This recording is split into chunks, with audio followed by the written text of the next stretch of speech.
All right. Mark Berman. Hey, Stephen, do you have an update on Spalding? No, it's a apparent Achilles injury that will be evaluated more tomorrow, but prognosis is not good. Jonathan Fagan. Hey, Stephen, just knowing just how many key defensive players you have out, is some of this what you have to live with and find a way around, or how do you correct it, make it better with what you've got at this time? Yeah, that's my job to correct it and make it better, regardless of who's on the floor. And tonight, obviously, they got away from us. We really struggled on the defensive end and the play hard. I was going to say I didn't think we played particularly hard, but there were some bright spots. But to give up 72 in the first half really puts you in a bind. You're climbing the hill the whole second half, and finally when we started to play a little bit better, we cut it to whatever, a 10, and yeah, it just we gotta be better defensively. And like you said, some of it has to do with personnel, but the job of a coach is to kind of figure it out, and we got to do better. Thank you. Kelly Iko. Hey, Coach.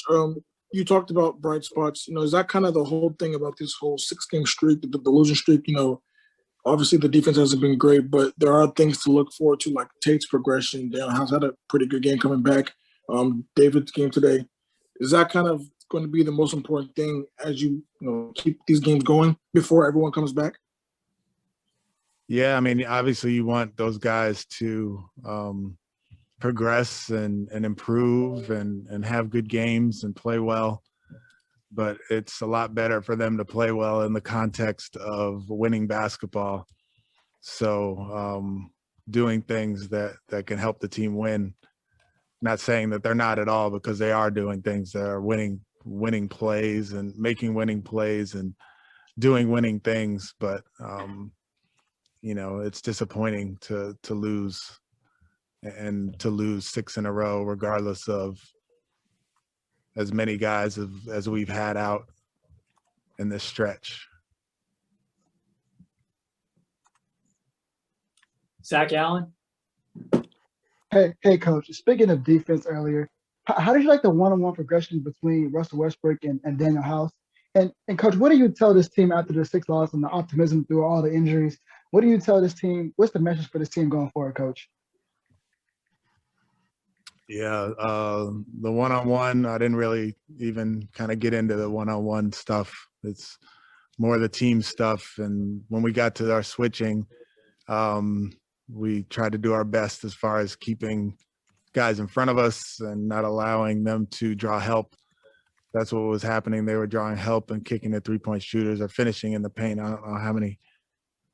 Yeah, they had, 50 points in the paint. So we need to do a better job of that.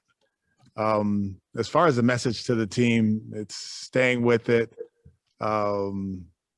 remembering the things that got us to a point where we had won 6 in a row, 7 out of 8, right before Christian got hurt, and now Christian's out, and we've lost 6 in a row. So finding a way to kind of bottle that, which we had prior to Christian's injury, with our energy, with our defensive mindset, and I continue to say, with our group, it really is our defensive, how we play defensively, and whether we're in the game or not. If we played a good defensive game against Miami and we were right there, we didn't play a good defensive game tonight and we lost. So it really is like making sure that we're focused on the defensive end of the floor and not allowing the make or miss to affect our defensive play, which is like the age-old question or the age-old issue in the NBA. which leads to better, right? Is it good offense leads to good defense, or good defense leads to good offense? And is it if you play good defense, does the offense matter? Or if you play good offense, does the defense matter? And we can't let one affect the other. And that's a little bit of what's happening, because we're obviously not shooting the ball well. We haven't shot the ball well, especially for the last 3 games. And part of that is affecting our defense. Ryan Bearfield. Coach, when DeMarcus is out on the very effective, that limited his playing times when other teams go small. You were cutting in and out. Can you repeat the question? I said DeMarcus has been when he's floor, but when the teams go small, is that's what affected his playing time? Are you? I'm sorry, you cut out one more. Can you ask one more time? You cut out like at the most important part of the question. You're cutting out. I'm sorry. Yeah, I apologize. Being here No in worries. Houston, it's going in and Yeah. I said, is DeMarcus DeMarcus has been effective when he's been on the floor. Is when teams go small, is that what affecting his playing time? A little bit, yeah. I mean, when they're smaller, it is harder for us to play them. We try to make sure that the matchups are good when he's on the floor. But yeah, without Christian, it's a little different. So to answer your question, yes, is the answer to your question. But yes, is the answer. Thank you. Brianna Holmes. Coach, tonight through the TV, it seemed like a very quietly competitive game with how close the score stayed, but still the players seemed like really calm. I mean, how was it in the arena tonight? What was the mood like? Mood was quiet. The mood was not like an NBA game, really. It was, there's no fans in the stands. John is coming back in this situation, and there's no cheers or boos or the NBA is so much a part, like momentum is so much a part of the NBA, and there is no momentum generated by the fans. And it is a little bit of a, I guess, downer or whatever, but that's what we're dealing with. Both teams have to deal with the same thing. And overall, I thought, our spirit was pretty good, and we had some pretty good fight. Wish we could have played better, but as far as the mood, it's different. It's different not having fans in the building. And just following up with my pregame. One question. I'm sorry. Oh. One question, please. Sorry. Oh, sorry. Ben DuBose. Coach, of your 4 regulars that are out, PJ, Victor, Eric, and Christian, do you have a sense for any of those guys that might be back sooner rather than later? As far as the end of the road trip in Philadelphia, are any of those guys potential options for that game? Yeah, well, Christian definitely isn't. And the other 3, I don't really know. I would like to say all 3 are possible for the Philly game.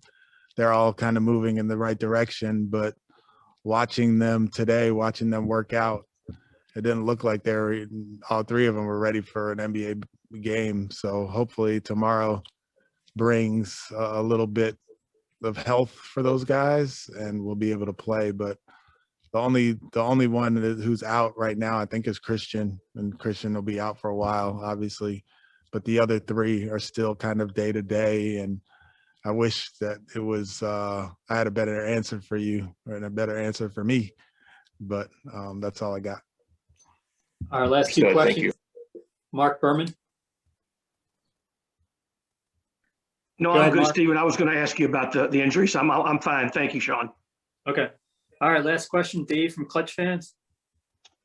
Hey, Stephen, along the lines, you talk about the injuries and sort of the uncertainty of when they'll be back. Do you see this as possibly accelerating the timeline on a guy like Kevin Porter Jr. or Kenyon Martin Jr.? Possibly. I mean, if these injuries kind of linger on for a little while, then it's possible that one of those guys could come back. With Ray and his injury tonight, it didn't look good, and it doesn't seem that that's going to be an option for us moving forward. We'll see what the tests bring tomorrow, but just off the initial, it didn't seem like he'll be playing anytime soon. So, we're going to have to poke around and see if one of those guys makes sense to come back and join the team. Thank you. Thank you, Coach.